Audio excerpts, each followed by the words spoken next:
Hey all, it's Elana Harte from the Sling Sisters. And not only do I desperately need a haircut today, I'm here to talk about how Chasing Whiskey with a Kiss, not from its acoustic version,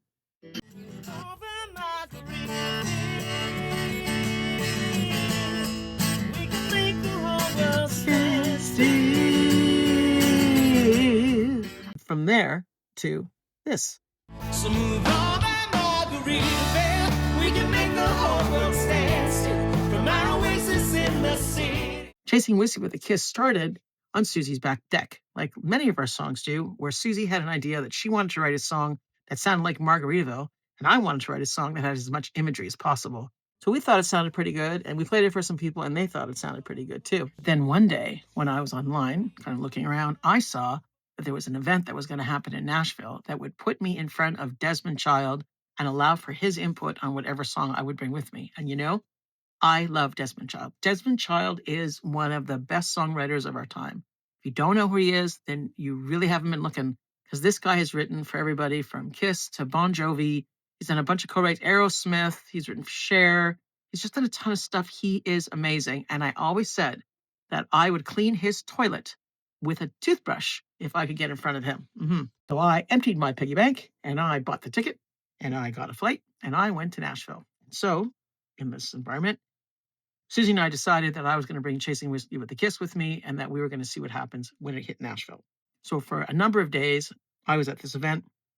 And on the second day, on the first out of the gate, Desmond Child, I got to sit on a stage and Desmond Child critiqued the song. And at that point, I was ready to throw up anyway. And Desmond took apart the song and he really liked the second verse, which blew me away. And then he looked at me and he said, you have 3 days to write the song. And at the end of it, you're going to play this song for everybody at the finale. And that's what you're going to do, right? And I said, yeah, absolutely. Yes, I am. Joe Vitale had the idea that he wanted to write a bridge. He thought the song needed a bridge. So he pulled me into a room and we sat down and we wrote this bridge. And it was incredible to work with him too. And that bridge sounds just like an Eagles bridge, and it fit the song perfectly. So move over Margaritaville, we can make the whole world stand still. From our oasis in the city, never seen anything so pretty. And then, once this was all done, and the song was pretty much done, I had the opportunity to record it at East Iris Studios. That experience I also did not expect to happen. First of all, the producer who produced it, his name is Greg Collins. He has worked with everybody from Red Hot Chili Peppers to Matchbox 20 to Kiss to Chantal Kreviazuk to everybody. I knew that something incredible was going to happen. And he put it together, Buddy Hyatt doing the musical directing and working out all the parts, Joe Vitale standing by and really pushing on how the dynamics of this was going to go and that how the bridge was going to be delivered. And then there's me sitting there kind of trying to figure out how I got here. I mean, I know how I got there. One of the most interesting parts of what happened when I was at East Iris Studios is the guitar player, because the guitar player ended up being someone who I had heard 1,000 times before, but didn't know who he was, didn't know he had a signature Telecaster model, and didn't know how great he was until he started playing the opening line of the song.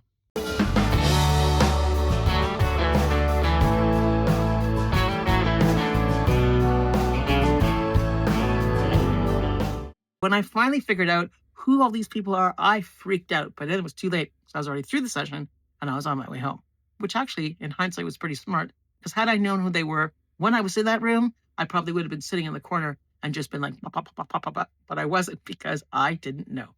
They sent the tracks back to me and I took it apart and added the vocals and redid the vocals and brought, the Sling Sisters vocals in and did all the stuff, and then thought I was finished with the record, but I wasn't.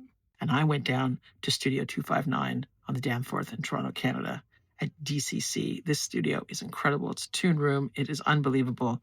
And when I put up the tracks in that room, I realized that my job was not done and that I still needed to do some things. So I took apart the mixes and I remixed the record, including this song. I was smart enough to make a phone call and call Joe Carvalho to see if he would master the record. And he agreed.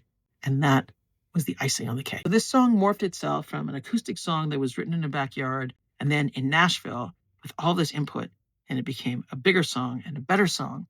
It's been a bit of a journey. Really, really hope you like it. Yeah, really grateful. She's a whiskey with a kiss.